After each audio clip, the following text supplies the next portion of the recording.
గెలవడానికి చేస్తారు హామీలు, గెలిచాక చేస్తారా పాత ప్రభుత్వ పనుల రద్దు? ఈ రోడ్డులో వెళ్ళిన ఒక్కరికైనా ఒకే ప్రశ్న, ఇది రాజకీయమా లేక ప్రజల మీద కక్షనా? మిత్రులారా, అభివృద్ధి పోస్టర్లు కాదు, నేల మీద రోడ్లు కావాలి. సిద్దిపేట జిల్లా బెజ్జంకి మండలం గుండారం గ్రామ ప్రజలు ఈ రోజు తీవ్ర ఆవేదన వ్యక్తం చేశారు. గత ప్రభుత్వ సమయంలో ఈ రోడ్డు పునర్నిర్మాణం కోసం నిధులు మంజూరయ్యాయి.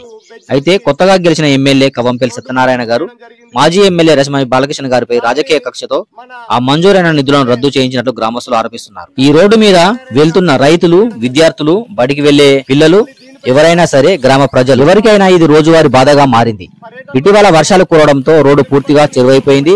ప్రయాణం కాదు, శిక్షలా మారిపోయింది. ప్రజల ప్రశ్న ఒక్కటే, గెలవడానికి హామీలు ఇచ్చారు, అభివృద్ధి మాట్లాడారు, అలాగైతే మా రోడ్లు ఎందుకు నిలిపివేశారు? ఇది అభివృద్ధా లేదా వ్యక్తిగత రాజకీయ ప్రతీకార చర్యనా అని గ్రామస్తులు నినదిస్తున్నారు. సంవత్సరాల క్రితం గుండారం నుండి కిష్టాపూర్ ఇటు బెజ్జంకి రోడ్డు మంజూరు చేయడం జరిగింది. దానిని మన నూతన ఎమ్మెల్యే కమిషన్ల సత్యనారాయణ గారు రద్దు చేయడం జరిగింది. మళ్ళీ దీనిపైన గత పర్యటనలో మేము 2 సార్లు వినతి పత్రాలు ఇచ్చాము ఎమ్మెల్యే గారికి. కానీ ఈ రోడ్డు వల్ల చాలా ప్రమాదాలు జరుగుతున్నాయి. రాత్రి సమయంలో, ఉదయం పూట సమయంలో రైతులు పాలకు వెళ్లే దారి మరియు రైతులు ఇళ్ళ నడిచే దారి మా గుండారం కిష్టాపూర్ రోడ్డు, ఈ బెజ్జంకి రోడ్డు. దీనికి ఏదైనా మరమ్మతు చేపట్టండి చాలాసార్లు వినతి పత్రం ఇచ్చాం. కానీ ఇంతవరకు దీన్ని మరమ్మతు కాదు కదా, ఎటువంటి పనులు చేపట్టడం లేదు.